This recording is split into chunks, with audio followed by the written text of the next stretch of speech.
Donc je disais, on va parler de mes 5 unités favorites en Necron, et j'avais promis, parce que du coup on s'était un peu moqué de moi parce que je fais tout sur PowerPoint, avec des petites animations, parce que ça me fait gagner du temps sur le montage, j'avais promis des explosions comme ça en JPEG bien dégueulasse, donc voilà. Chose promis, chose due. Évidemment, on ne va pas parler du top 5 des unités Necron, simplement 5 unités que j'affectionne, que j'aime bien. Alors justement, on va dire dans les unités must-have, on va avoir évidemment le technomancien avec son insensible à 5+, qu'il offre à l'unité qu'il rejoint, en tout cas qu'il mène, et évidemment leurs acolytes de toujours, depuis la sortie du codex Necron, les spectres. Quand on a une endurance 6, 4 points de vie, une invulnérable à 4+, une insensible à 5+, c'est pas simple de détruire ce genre d'unité. Donc ça, clairement, ça va dans toutes les listes. Toutes les listes jouent au moins un pack de 6 spectres, accompagné d'un technomancien. C'est pratique, c'est pas forcément extrêmement létal en fonction des cibles, c'est vraiment efficace. Ensuite, pour moi, le must-have en Necron, si vous devez jouer au moins un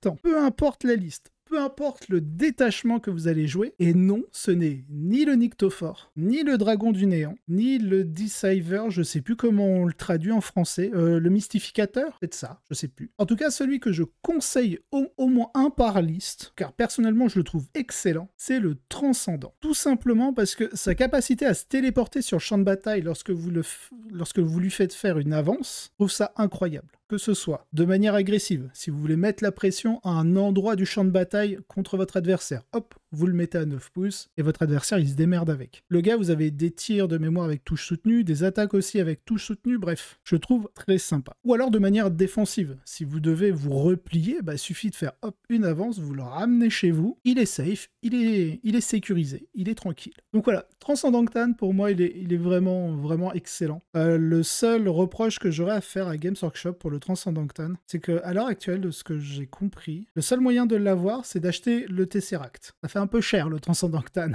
je dois vous avouer. Alors après, c'est une stratégie, hein, en mode, tu veux ton Transcendant? Achète un Tesseract, téléachat. Ensuite, là, on est à 3 unités top 5. Donc là, on va avoir le Plasmonster, car il vous permet d'avoir des touches critiques sur 5+, et que ce soit avec des guerriers Necron pour la touche fatale, ou des immortels pour la touche soutenue via les Tesla, franchement, pouvoir crit à 5, si derrière, en cours Canoptech ou autre, vous arrivez à avoir des relances de G pour toucher, c'est bénef. Et bien sûr, hein, qui dit Plasmonster, à l'heure actuelle, que ce soit en Hypercrypt ou en cours Canoptech, on les met toujours avec des immortels. Voilà. Alors là, c'est un immortel qui est équipé en Gauss, hein, c'est juste une photo, mais en gros, vous l'équipez de Tesla et vous êtes heureux. Donc voilà, le top 5 des unités, on va dire, les plus présentes dans les listes. Alors évidemment, le Transcendant Cthulhu est discutable. Pour moi, on va dire que peu importe la liste et le détachement, c'est le Cthulhu qui passe partout. Là où c'est plus compliqué avec le Nyctophore, enfin avec les autres en fait, parce qu'il bouge de 6. C'est pas très rapide. Alors que celui-ci, c'est vraiment, c'est Sangoku en fait. Il met ses deux doigts sur le front, paf, il se téléporte à l'autre bout de la table. Oh, j'aurais dû trop faire ça. J'aurais dû aller découper la chevelure de Sangoku genre en super guerrier et je l'aurais mise là. Allez, on va passer à mes 5 unités préférées. La première, on la voit aussi régulièrement dans les listes. Des fois, on va la voir en un seul exemplaire, puis 2, puis 3. Personnellement, je l'aime beaucoup. Je pense qu'elle devrait au moins être présente une fois par liste. Elle est agent solitaire. La figurine, ça doit être la figurine Necron que je préfère de toute la gamme en termes de design. J'ai toujours kiffé tout ce qui était pistolero. Donc évidemment, là, vous imaginez votre Destroyer X-Mark avec un sombrero. Putain, mais c'est seulement en live que j'ai des bonnes idées, quoi. J'aurais dû lui prendre un sombrero et j'aurais dû lui mettre au-dessus, là, la tête. Avec un mince... comment ça s'appelle déjà, l'espèce de tapis brodé, là, qu'ils mettent sur eux? Un poncho, c'est ça? Ah oui, le sombrero, c'est le chapeau, et le poncho, c'est le machin. Voilà, j'aurais dû lui chercher un poncho et un sombrero. Alors, évidemment, il est agent solitaire et surtout, il a la frappe en profondeur. Donc, normalement, les joueurs Hypercrypt vont énormément apprécier ce genre d'unité. Parce que vous la remettez en réserve stratégique via votre capacité d'hyperphase. Et derrière, via la frappe en profondeur, vous n'êtes pas limité aux 6 pouces du bord d'un des bords du champ de bataille, mais vous pouvez arriver via la frappe. Ça, pas de souci. Vous pouvez utiliser pour 0 point de commandement, même si vous l'avez déjà utilisé, le stratagème tir en état d'alerte. Et en plus, vous touchez à 2+. Quoi de mieux? Bon, certes, on aurait apprécié sur ces armes un petit dégât 2 plutôt qu'un dégât 1, c'est tout ce qui lui manque. Après, il est quand même précision, non, il est plus pré-précision, pardon. Il est ignore couvert, donc ça permet d'avoir une PA-2 très impactante. Avant, il était précision, mais il l'est plus. Le seul point faible, c'est qu'il est personnage, et donc du coup, c'est assez risqué d'en jouer plus d'un. Vous en jouez 2 ou 3. Déjà, 1, vous allez donner 4 points. Si c'est 2, on commence à 8, et si c'est 3, ça commence à faire 12 points pour l'adversaire sur assassinat, sachant que vous avez encore beaucoup d'autres personnages à mettre dans vos listes. Donc c'est pour ça que les joueurs, en général, vont pas le jouer à plus d'un exemplaire. Mais personnellement, je vous le conseille d'en mettre un, peu importe la liste. Vous le mettez en réserve, il arrive via la réserve en frappe, pas de souci. Et derrière, si vous l'avez bien positionné, normalement, il pourra pas se faire tirer dessus parce qu'il est agent solitaire. Il peut aller faire une action et dans le pire des cas, il peut caler des petits Overwatch, des familles bien sympathiques. Ensuite, on va passer à une autre unité. Alors celle-ci, on la voit jamais. On ne la voit pas du tout.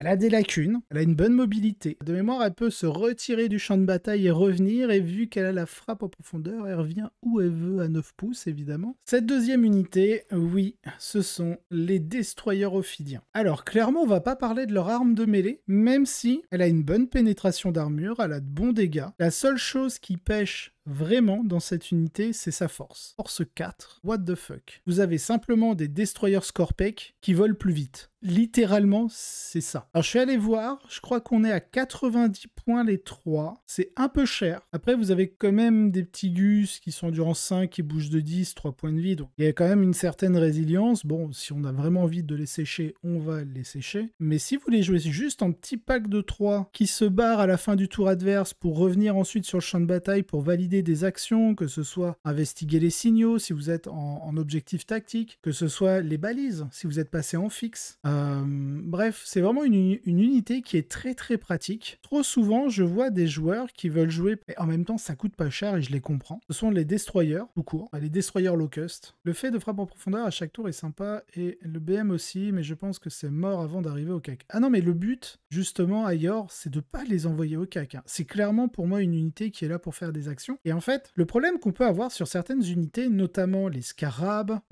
les destroyers locust, etc., c'est qu'en fait, ils ont pas cette... Alors, ça reste mobile, hein, c'est-à-dire ils ont une bonne caractéristique de mouvement, comme les ophidiens, hein, ça bouge de 10. Et si vous ne jouez pas Hypercrypt, par exemple, bah, vous n'avez pas d'unités comme ça qui peuvent aller un peu n'importe où pour aller réaliser des actions dont vous avez besoin. Et c'est là où un petit pack d'ophidiens, juste ça, je trouve pratique. Car clairement, vous pouvez aller n'importe où sur le champ de bataille à 9 pouces de toutes les figurines ennemies. Donc vous êtes capable de jouer entre guillemets Hypercrypt en pouvant, fin du tour adverse, la renvoyer en réserve pour revenir en fait. Et clairement, oui. C'est d'ailleurs pour ça, je pense que les destroyers ophidiens ne sont pas joués. Hein. C'est la force 4. La force 4, elle est problématique. C'est un vrai problème. Alors après, s'ils avaient mis une force 7, bah forcément, ils auraient été comparés aux destroyers Scorpec. Et donc, on aurait peut-être préféré des ophidiens à des Scorpec. Bon, les Scorpec ont de la relance. Et les ophidiens, clairement, sont pas designés pour de la létalité à cause de leur force 4. Même une force 5 aurait été mieux, hein, en vrai. Parce que force 5, ça blesse à 4+, les orques, les terminators. Franchement, hop, c'est la même force que tout ce qui est capitaine en épée, enfin, ça aurait été force 4, c'est vraiment léger. Clairement, destroyer ophidien, avoir une petite unité comme ça qui est capable de scorer, je trouve ça très sympa, parce que pour le coup, je trouve les ophidiens plus intéressants que les Deathmark. Parce que les Deathmark, vous allez avoir 5 tirs, ok, avec précision. Je crois que c'est force 5, PA-2, dégâts 2 aussi. Mais du coup, vous êtes à 1 point de vie, là vous en avez 3. Deathmark,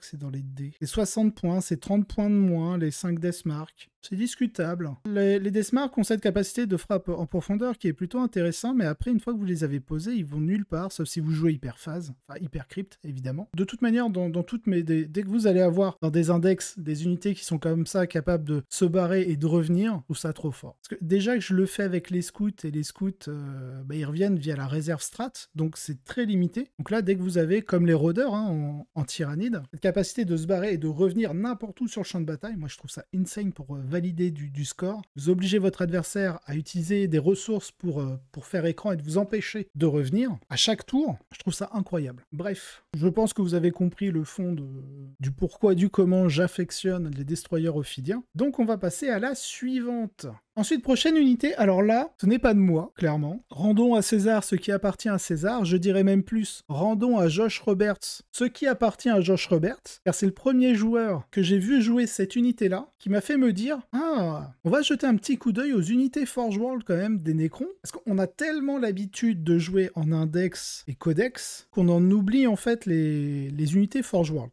Et du coup, pour les Necrons, c'est Canoptech Acantrite. C'est une unité qui est plutôt fragile en soi, hein. On n'a que 2 points de vie, on a une sauvegarde à 3+, une petite endurance 5, on a une très belle mobilité, 12 pouces, c'est assez rare chez les Necrons d'avoir au-delà de 10 pouces. Ensuite, on a une unité qui s'infiltre, c'est 85 points les 3, donc on est 5 points de moins que les Ophidiens Destroyer, à titre d'exemple. Donc on a une unité qui est capable de s'infiltrer, chose qui est assez rare chez les Necrons en dehors des dépeceurs. Et dépeceurs aussi qui reviennent hein, de plus en plus. Alors je devais faire un choix entre les acantrites et les dépeceurs. Je me suis dit, vu que les acantrites c'est quelque chose qu'on ne voit pas beaucoup, on m'a déjà posé la question de pourquoi les acantrites sont joués, etc. Donc je me suis dit, autant mettre les acantrites pour en parler, comme ça c'est fait. Mais en soi, beaucoup de listes commencent à revenir avec une petite unité de dépeceurs, juste pour l'infiltration, faire écran et empêcher l'adversaire de trop s'infiltrer. Alors souvent ça va être dans les listes hypercryptes, parce que justement tout ce qui est unités qui sont capables de s'infiltrer et de l'empêcher en fait à arriver dans le No Man's Land ou même chez l'adversaire en faisant écran via les 9 pouces et en l'obligeant à faire une frappe en profondeur à 3 pouces via son stratagème cosmique précision, et bien du coup il y a de plus en plus de listes qui vont au moins jouer une unité de dépeceurs juste pour faire écran. Et après, autre utilité des dépeceurs, c'est qu'ils sont très efficaces. De mémoire, leur capacité, c'est à partir du moment où ils vont toucher, ils vont faire une touche critique. Et vu qu'ils ont touche soutenue 1, il me semble, sur leurs armes de mêlée, c'est plutôt bien. Et donc, effectivement, comme le dit Pickletrop, évidemment, Canoptech Acantrite, Canoptech, forcément, c'est bien en cours Canoptech. On a une capacité d'infiltration, on a quelques coups de fuseur. Alors, c'est 3 tirs de fuseur qui touchent à 4, potentiellement reroll. On est quand même sur de l'OC2, donc juste 3 socles, c'est 6 de contrôle d'objectif. Donc, c'est-à-dire qu'une unité de 5, par exemple, de Space Marine qui ne sont pas de ligne, qui n'ont que 1 de contrôle d'objectif, mais en fait, vous leur reprenez l'objectif. Après, au corps à corps, ils sont pas ridicules, hein. Pareil, contre des tout petites unités, parce qu'on est sur de la force 5, donc tout ce qui est endurance 4, c'est bien. PA-2, donc les sauvegardes à 3 passent à 5, les sauvegardes à 4 passent à 6, donc c'est propre. Seul bémol, dégâts 1, bon après, c'est pas une unité qui est faite pour être létale en mêlée, elle est surtout présente pour son infiltration, faire des repoussoirs, avoir quelques coups de fuseur, plutôt utile, car ça, vous avez 3 tirs qui touchent à 4+, potentiellement relance, vous allez avoir entre 2 et 3 touches. Sur un Rhino, vous allez le blesser à 4+, donc vous allez au moins avoir une blessure. PA-4, il n'a pas de sauvegarde, vous allez être entre 1d6 et 2d6. Soit vous allez être 1d6 plus 2, soit vous allez être 2d6 plus 4, suivant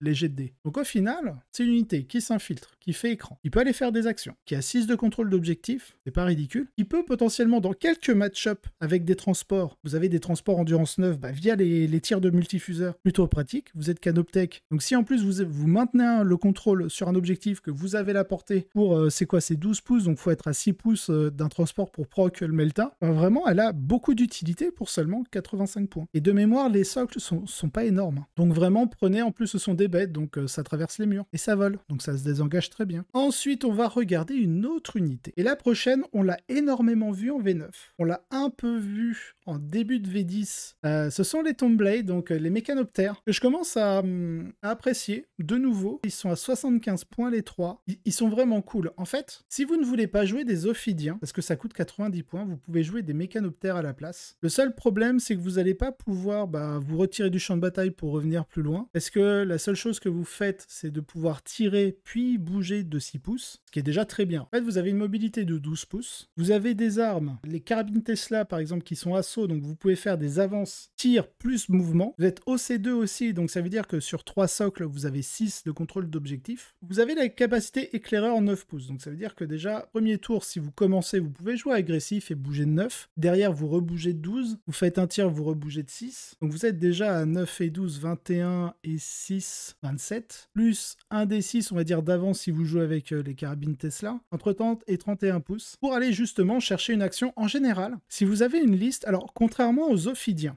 les Ophidiens, ils vont être excellents pour tout ce qui est objectif fixe. Si vous avez une liste d'armées qui est très forte en objectif fixe, parce que vous avez les balises et autre chose, les Ophidiens, je pense, seront meilleurs que les mécanoptères. Par contre, si vous avez une liste qui est beaucoup plus orienté objectif tactique. Donc vous savez, vous piochez les cartes de manière aléatoire. Je pense que les mécanoptères seront peut-être meilleurs. Petit bémol par contre. Contrairement aux ophidiens, on est là sur une base de 2 points de vie. On a l'endurance 5 aussi, on a un meilleur mouvement, mais on n'est que sur 2 points de vie. On a une save à 4 qui peut être par contre améliorée à 3+, mais il me semble que si vous le faites, vous baissez votre capacité de mouvement à 10 ou à 8. Quelque chose comme ça. Par contre, moi, ce que je vous conseille, c'est plutôt de leur mettre l'option. Alors là, on ne le voit pas parce que c'est la fiche index que j'ai un peu modifiée, il me semble. Mais il y a, je crois que c'est le Tis Ombre. Le Tis Ombre ne vous donne plus une invulnérable à 5+, mais la capacité de discrétion. Donc vous avez un -1 pour être touché, là où les ophidiens ne l'ont pas. Donc vous avez une unité qui coûte moins cher, qui est plus mobile, et en tout cas qui a plus de flexibilité sur la mobilité, parce que vous avez éclaireur 9 pouces. Vous êtes 12, vous pouvez tirer, bouger. Vous avez une arme qui peut être assaut selon vos choix,